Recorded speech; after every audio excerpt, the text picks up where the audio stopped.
exciting topic for today's booktube, which is books set in lighthouses. Hi, for anyone who's new here, I'm Steffi from Books That Teach Us. I read books and I share what I learned from them. As some of you might know, I'm pretty obsessed with the ocean, and I think lighthouses are just one of those amazing things. You can go up for viewpoints and they just have this air of history and mystery about them. And that is definitely true of the two books I want to talk about today. As always, these are going to be spoiler-free reviews, all about two books set in lighthouses. Before we start, a word from our sponsor, my Book Globe. I'm so excited to share my book globe with you all. I have been working on this interactive clickable map which spins and gives you book recommendations, all curated and read by me from all around the world. Every time I read a book from a new country, I will add it to the map, so the map is only going to keep on growing. My first book I want to talk about, I had to return to the library, and it is called The Lamplighters by Emma Stonex. I think, and I've decided I'm going to do a whole booktube on these, but there's some books where they just don't quite fit into one genre and they're merging like a whole bunch of them. And that was definitely The Lamplighters.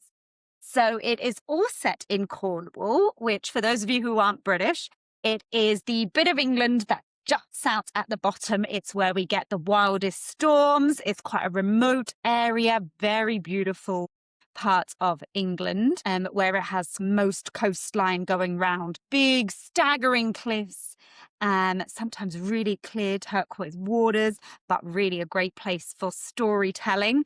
And I am in the future going to do a whole playlist of books set in Cornwall, because I've been reading a couple more as well.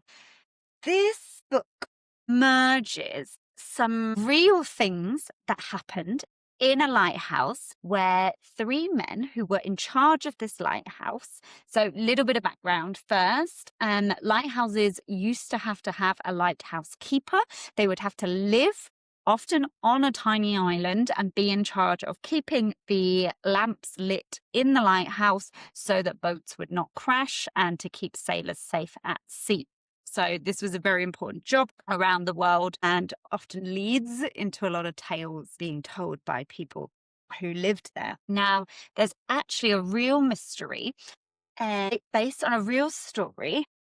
I'm not quite sure if it's the one that I've just been reading about online, but where three lighthouse keepers actually disappeared and nobody knows what happened to them. Like, three people gone without a trace. So there's like this mystery linked in with the historical fiction in The Lamplighters. There's also this element of a little bit of supernatural.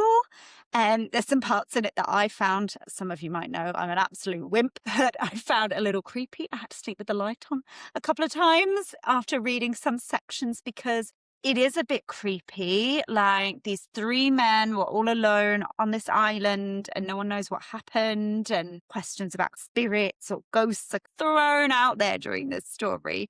And so that's one of the reasons why I said it was like merging of several genres. The focus splits between two time frames, which obviously I love. So we get flashbacks of the three men and conversations and actions that were happening in the 1970s. And then we get flash forward to the 1990s and they're talking to the women who were involved with the men. So partners, mistresses, wives. And it weaves in and out of these stories while you as the reader try and figure out what the hell actually happened. So I think it's a book that like just really keeps you guessing. It talks a lot about, it just all felt very real. And I think obviously knowing that it was a real tragedy that happened, I think the setting just alludes to such a fantastic story. I think it talks a lot about the loss, the not knowing of what happened for the families, the mystery, the blaming of each other. The women are all at odds and then weave back in together towards the end of the story. And I loved it. I really loved it. It's not a book I'd ever heard of before. So if you haven't read The Lamplighters, then let me know and drop me a line in the comments below, because I'd love to know if you enjoyed it as much as me. Okay, our second book I finished about a few days ago. Oh, and I was sobbing. It was fantastic. So it is called The Light Between Oceans by N.L. Stedman. It is all set in Western Australia, and I am actually going to do a whole booktube on Australian books that I've been reading since I visited a couple of years ago. So subscribe if you're interested in that playlist in the future. And it's set just after World War One. And so some of the characters in it are survivors and veterans of World War One and had been fighting in Europe as Australians for the Commonwealth, I believe. And it flicks between a couple of different time zones at the beginning. So you kind of get some time frames at the beginning. So you kind of get this feeling of, something is not right from the very beginning. I think I'm going to call her M.L. Stedman. What's her real name? I want to know her real first name, but the internet is not telling me it. It's even more mystery now. Anyway, she is an Australian writer. Curious. And anyway, at the start of the book, you meet a couple, Tom and Isabel, who are a married couple, and they live on Janus Rock.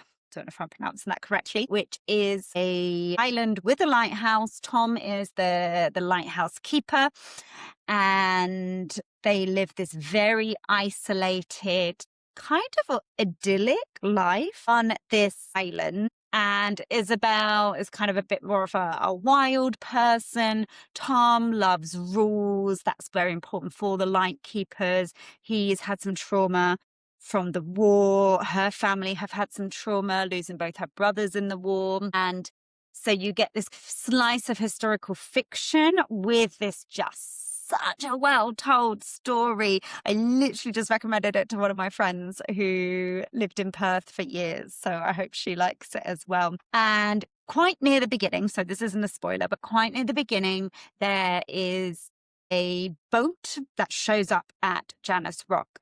And we're already aware that there's some issues with Isabel and being unable to have children. We know that she's had some miscarriages quite early on in the story and unable to stay pregnant and to give birth to a healthy baby. And then this boat arrives after a crazy storm. There is a dead man in it and a little baby. And the whole story hinges on what happens. And I love this tagline at the beginning. They put, "This is a story of right and wrong and how sometimes they look the same."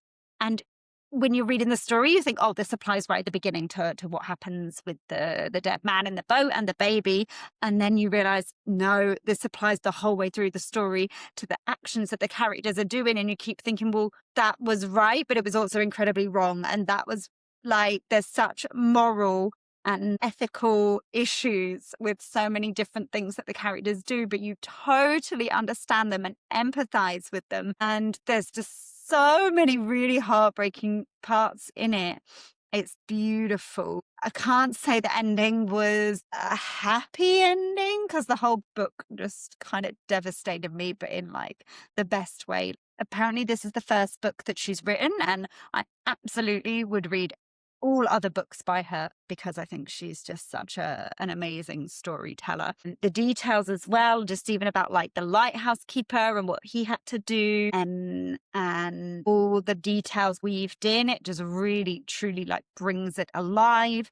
There's lots of things in it about fallout from World War One, where anyone of German or even Austrian heritage were treated badly in Australia. So there's these kind of really links in with what was happening at the backdrop and the fallout after World War One.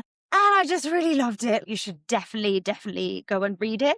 I'm trying to think now on my book globe, I need like something for lighthouses. So I'm going to need to look at that and see if I can make some more space, not just to put this on my Australia part of the book globe, but also to do something about lighthouses on it. Anyway, if you've got an idea of how I could do that, let me know. More are coming soon. I'm going to do one of my favorite Greek myth retellings, which I've gotten very into lately. I'm also going to do a World War II playlist coming soon. And I've also been thinking a lot about books where it's like this, like a Groundhog Day kind of situation where they go back again and it's like all the different potential lives the characters have lived, because I keep experiencing a few books like that as well. So subscribe if you're interested in any of those.